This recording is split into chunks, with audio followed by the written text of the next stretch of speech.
Doctor साहब, last पे बड़ा मासूमाना सा सवाल है। चूँकि इतने हालात ख़राब हैं, आपने बहुत ज़बरदस्त तरीक़ाकार भी बताया कि ये सब करके हम बेहतर हो सकते हैं। तो जो पॉलिसी मेकर्स हैं, जो बैठे होते हैं इक़्तिदार में, क्या उनको ये बातें नहीं पता होती? और दूसरा, ईरान पाकिस्तान गैस पाइपलाइन मंसूबा जो है, उस पर हम क्यों नहीं ज़्यादा ज़ोर देते? क्योंकि वो तो हमें बहुत सस्ता पड़ेगा। हाँ, हमें पता है अमरीकी पाबंदियाँ हैं, इसके अलावा क्या कोई दूसरा हल नहीं निकल सकता?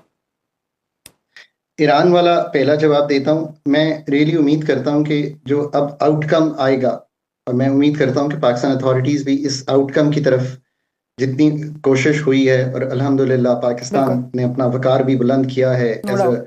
गुड डिप्लोमेसी कंट्री, हम ये बराबर कराएंगे कि regional trade is the way forward. जिसका हुँ, मतलब है कि हम आईपी पाइपलाइन भी बनाएं, हम तेल भी लें, हम इस रूट को यूज, जैसे भी हमने कुछ खोला है, यूज करके ईरान और कार कंट्रीज तक अपनी मसनूआत की रसाई भी करें। मैं बियॉन्ड जस्ट आईपी पाइपलाइन जो है सोचता हूँ, और मैं ये सोचता हूँ कि जो वेस्टवर्ड ट्रेड है पाकिस्तान की, चलें इंडिया के साथ मसाइल हैं, चाइना है, कार कंट्रीज हैं, ईरान है, अगर यहाँ पे ट्रेड खुलती है और हम इन एरियाज को, और अब हमें इसी तरफ बढ़ना चाहिए। पाकिस्तान को सिर्फ तस्फिया और मीडिएशन और फैसिलिटेशन का जो ज़बरदस्त काम किया है, उससे आगे ये सोचना है कि हमारी जो बेनिफिट है उसमें क्या है।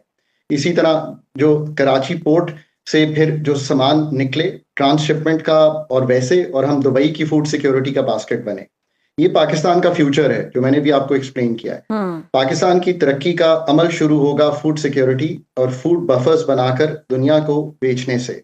अपनी कोशिश करें कि जो $6 अरब की एक्सपोर्ट है, इसको 8, 10, 15 अरब पे ले जाएं, आईटी की एक्सपोर्ट बढ़ा लें। बस इन दो चीज़ों से ही मसाइल हल होना शुरू हो जाएंगे। हुँ, अब आपका जो सवाल है कि क्यों ऐसा होता नहीं है जो हम आधे घंटे में डिस्कस कर रहे हैं, इसलिए कि रिफॉर्म की एक कॉन्स्टिट्यूंसी बनानी पड़ती है। हुँ, ये जो हम आपके साथ, या एटलीस्ट मेरी हद तक जो मैं पब्लिक स्पीकिंग करता हूँ, या जो करता हूँ गुफ्तो शनीद, और ये मैं करने से पहले एक बड़ी तैयारी करता हूँ, नंबर्स हुँ, देखता हूँ, ट्रेंड्स देखता हूँ, पढ़ता हूँ, एक वक्त लगाता हूँ। इसका मतलब ही ये है कि हम एक जिसे कहते हैं ना कॉन्स्टिट्यूंसी ऑफ रिफॉर्म, या हम एक फिजा पैदा करें कि लोग ये सोच सकें कि ये मुमकिन है। कुछ मीटिंग्स में बैठ के मुझे ये महसूस होता है कि शायद एक फिजा बन गई है कि बिजनेस एज यूजुअल ही चलता रहेगा, इसमें एक मेजर तब्दीली नहीं हो सके। ऐसा नहीं है।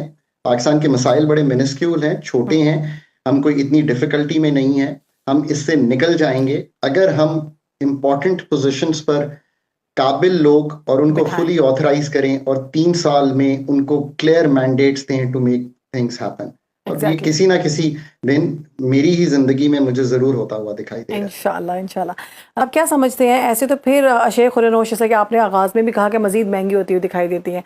तो जो आम मुतवसत तबका है, जो पाकिस्तान में हम 75% अगर देखें तो 35 टू 50 इतनी सैलरी बताई जाती है कि इतनी सैलरी उनको मिलती है। तो ऐसे में वो लोग किस तरह से गुज़ारा कर सकते हैं? उनके लिए क्या तरीक़ाकार होना चाहिए? क्या हुकूमत कोई पॉलिसी बनाए कि अगर कोई कम वेजेस वाला शख्स है तो उसके लिए रिलीफ हो ग्रॉसरी में और दीगर चीज़ों में?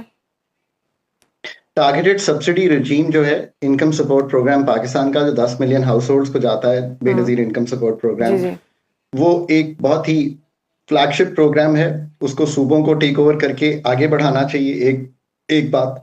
दूसरी बात इज द फॉलोइंग, कि लोगों को जॉब अपॉर्चुनिटीज क्रिएट किए बगैर कोई भी मुल्क तरक्की नहीं कर सकता। हमने आज एग्ज़ैक्टली। जितनी गुफ्तगू की है वो यही की है कि किस तरह जॉब अपॉर्चुनिटीज क्रिएट हो सकती हैं। हुँ, इन द शॉर्ट रन लोगों को ये करना है कि उन्होंने अपनी conservation is your best friend, और इनकम्स बढ़ाना। इसका सादा तरीका यह है कि अगर आपकी बेटी है, उसने मैट्रिक किया हुआ है, उसको कहीं 8वीं की तालीम ऑनलाइन देना शुरू कर दे। हुँ, पाकिस्तानियों को नहीं, सऊदी अरब में बैठे हुए लोगों को अंग्रेजी पढ़ा ले, कहीं बैठे हुए किसी को उर्दू पढ़ा ले। उर्दू पढ़ा लें, सो बिल्कुल। You have to be innovative to raise your income. बेटा है, हुँ, वो कोई ऐसा काम सिखा सकता है। These are ways to do it. आप घर पे हैं, आप केक बना के बेचना शुरू कर दें। डू बिल्कुल। समथिंग। हरकत में बरकत है। ये वक्त ही वो है कि हरकत करें, हुँ, ताकि आप 10 रुपए भी अपनी इनकम बढ़ाएं और 2 रुपए सेव करें, तो नेट बेनिफिट 12 रुपए का आएगा आपको। बिल्कुल। That is how people should be thinking. इसके अलावा शॉर्ट रन में कोई चारा नहीं है। लॉन्ग रन में ये सोचें कि आप क्या बना सकते हैं और बेच सकते हैं। तालीम बेच सकते हैं, हुनर बेच सकते हैं, हुनर ले सकते हैं। इंटरनेट वाइडली अवेलेबल है और उससे वाइडली आप चीजें सीख सकते हैं। You know, hmm. Try and do all that.